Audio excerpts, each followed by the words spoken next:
चलिए जुड़ जाइए फटाफट से सारे बच्चे। तो व्हाट्सएप मैसेज भर चुका है सर, ये कट ऑफ वो कट ऑफ, किसको मिलेगी किसको नहीं, मुझे मिलेगी या नहीं, है ना। तो आप लोगों को मैं बताने आ गया हूँ कि किसको मिलने वाली है, किसको नहीं टेंशन लेना चाहिए, क्योंकि अभी भी पैरामेडिकल और बीएससी नर्सिंग बाकी है, तो टेंशन लेने वाली बात नहीं है। इस वीडियो में मैं बता दूंगा कि आप लोगों को किनको काउंसलिंग में पार्टिसिपेट करना है, किन किन को वेट कर लेना है दूसरे रिजल्ट के लिए, ठीक है।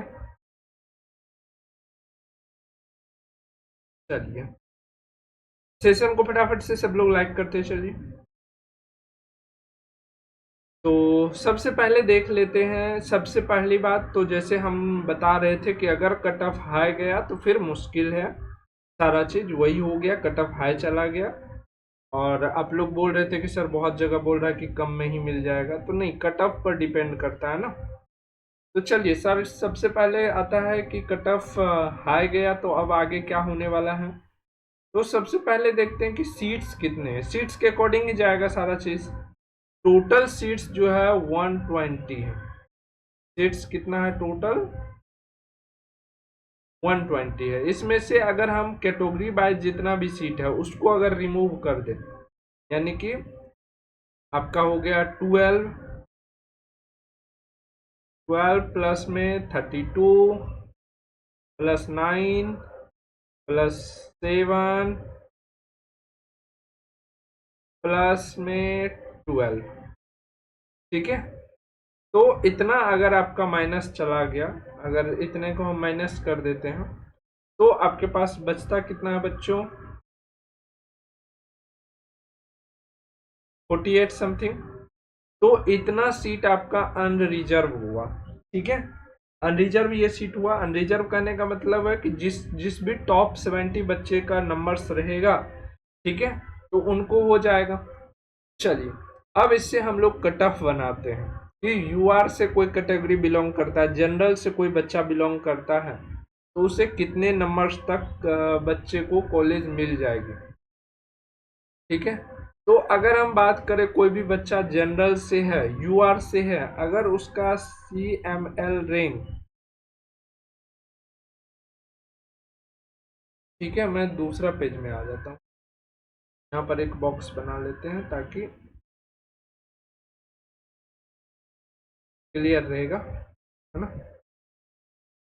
हम सबसे पहले किसका ले लें, यूआर का ले लें। चलिए यूआर का ले लेते हैं और सीएमएल रैंक ले लेते हैं। यूआर में तो केवल सीएमएल रैंक, गेट लिंक। तो सीएमएल रैंक क्या हुआ बच्चों, common merit list. Common merit list कहने का मतलब जितने भी बच्चे एग्जाम दिए थे ए टू जेड, सबका सब लाइन वाइज कौन कितना पे आ रहा है। कैट रैंक क्या होता है, कैटेगरी अनुसार, यानी मान लो BC2 का कोई बच्चा है तो BC2 में तुम कितने नंबर पर हो, नंबर लाने वाला, तो तुम्हारा BC2 का कैट रैंक बनता है, ठीक है। ये चीज तो समझ। चलिए यूआर में आपको अभी हमने बताया कि 40, आपको 48 सीट है जो कि यूआर पर ही होगा, तो क्या जनरल वाले बच्चे को होगा, नहीं, टॉप 48 लाने वाले किसी भी बच्चे को हो जाएगी वो।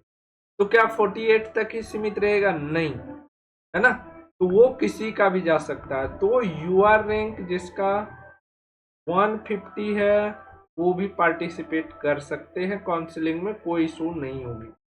अब आता है BC2 का, ठीक है ना। BC2 का कोई बच्चा कितने पर पार्टिसिपेट करेंगे, आपके टोटल सीट्स यानी कि 120 सीट्स, और प्लस में BC2 में कितना सीट है, 7 सीट। तो इतना पर जिसका भी आ रहा है आपका, इसमें से माइनस कर दीजिए ये वाला, ये, हाँ, ये ऐड करोगे ना, यूआर वाला में तुम अपना ऐड करोगे ना, तो इसमें ऐड कर लीजिए आप BC2 का, यानी कि 48 और 7 कितना हो गया बच्चों, 55 ना। तो BC2 से कैट रैंक में देख रहे बच्चों, जिसका 55 है कैट रैंक BC2 से, वो भी पार्टिसिपेट कर सकते हैं, और CML रैंक 160 तक जिसका है वो भी पार्टिसिपेट कर सकते हैं। अब आते हैं BC1 का, BC1 का 170 तक वाले बच्चे पार्टिसिपेट कर सकते हैं। क्यों? क्योंकि आपका कैट रैंक से बचा लेगा आपको। और इसमें से आप BC1 का माइनस कर ऐड कर दीजिए इस पर 48 प्लस में 9। ठीक है, तो 48 प्लस 9 कीजिएगा तो आपका कितना हो जाएगा बच्चों? 57 ना। तो 57 तक अगर आपका कैट रैंक 57 है तब भी आपको कॉलेज मिल जाएगी। अब बात करते हैं EWS का। EWS में बच्चों वही 170 रहने दीजिए। CML रैंक कुछ भी जा सकता है, डजेंट मैटर। CML रैंक छोड़ दीजिए EWS का। अगर हम बात करें, देखो BC1 BC2 के बच्चे CML रैंक को भूल जाना। CML रैंक कुछ भी हो, कोई मतलब नहीं है ना, उतना मतलब नहीं है। अगर ये रैंक आपका है, कैट रैंक अगर आपका इतना है तो कंफर्म आपको 99% चांस है कि मिल जाए। क्यों मिलेगी वो भी बताएंगे, अभी बताएंगे, चिंता मत कीजिए। ठीक है, अब आते हैं EWS में। तो 48 में 12 जोड़ दीजिए तो कितना हो जाएगा? 50 10 60। तो EWS से जिसका 60 है बच्चा, उसको भी पॉसिबिलिटी है मिल जाने का। अब आता है SC और ST। SC ST में बच्चा जिसका ऊपर वाला रैंक तो छोड़ ही दो, है ना, वो कहीं तक भी जा सकता है। कहाँ तक जा सकता है सर जी? तो 160-70 तक ले लेना, है ना।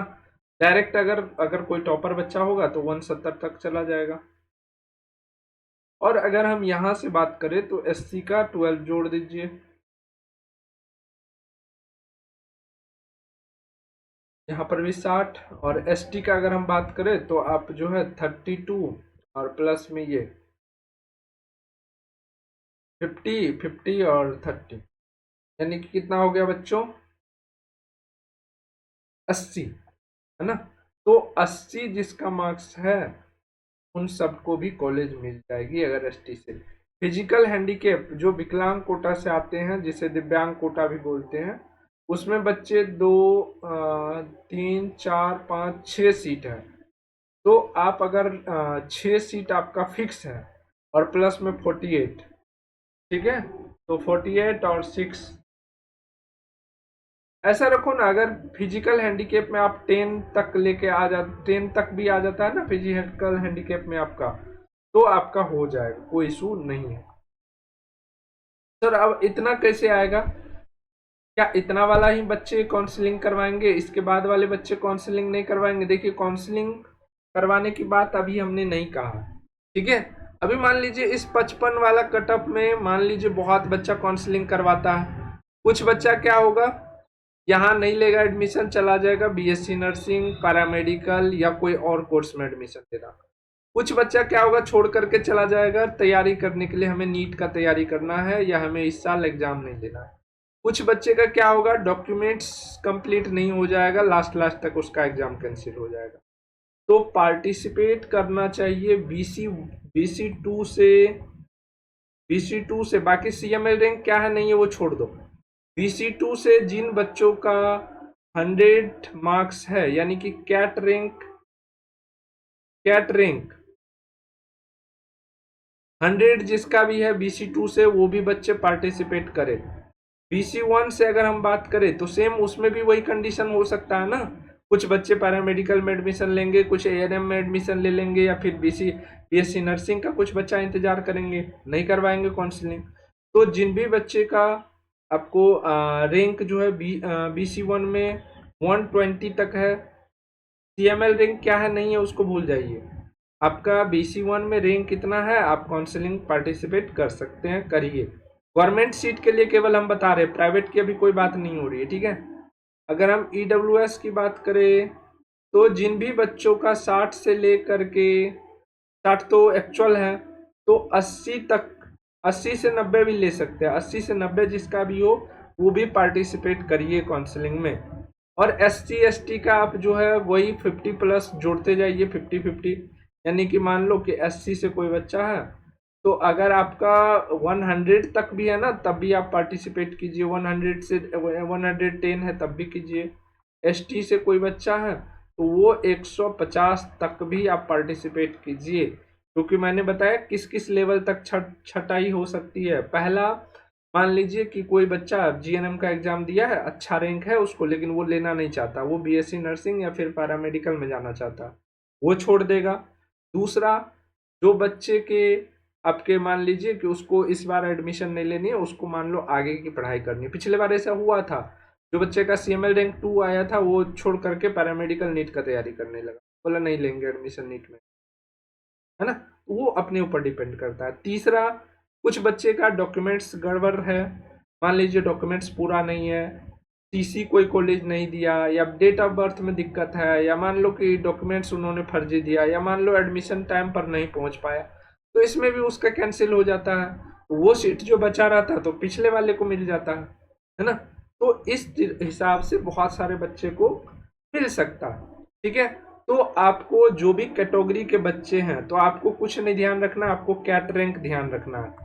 यूआर वाले बच्चे जो है, जो जनरल से है, वो देख लीजिए, वो इतना, सर काउंसलिंग कितना तक करवाए।